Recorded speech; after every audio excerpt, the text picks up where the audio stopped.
So I had a chance to travel around the world and learn the hard way, all the different things that can go wrong when you travel, and learn how to do them right. So I went from things like having a sinus infection in Tokyo, digestive issues in Mexico, right? Learning about jet lag in Africa, and a lot of these things that I'm talking about today, it's really not a big deal unless it happens to you. But when you get on the road, on average, we lose about 20% productivity. So when you lose that and your battery's down a little bit and you didn't sleep well and you don't feel so good and you're starting to get sick or other kinds of issues that are going on, there is an impact to the business.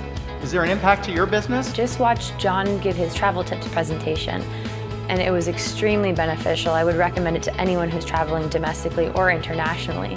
I really liked the way that the tips were very consumable, digestible, very simple to use, and actually I stood up after the presentation and actually followed his tips right immediately afterwards.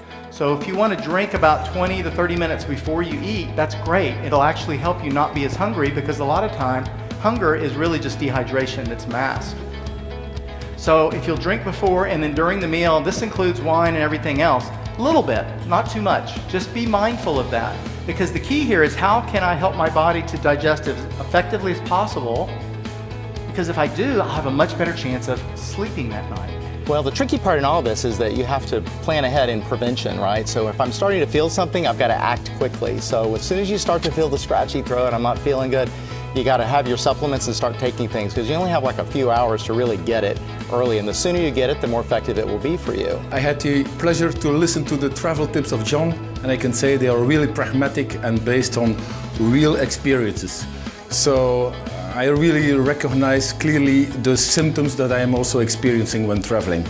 And then for the next time, I will take them into account, and I'm pretty sure I will have a bit more balanced life when traveling. But the thing that I learned on this journey that's important for you is that when you have your health, anything is possible. We can do so much. Your body is amazing. Its ability to heal itself always wants to heal itself. But I think your big message too is getting ahead of it, trying to take things ahead of time to avoid that, right? Absolutely. Prevention is key. I fought that for the longest time with those curtains, and then there was the light from under the door. Oh my God, it's like a beam of light coming under that door and lighting up the room.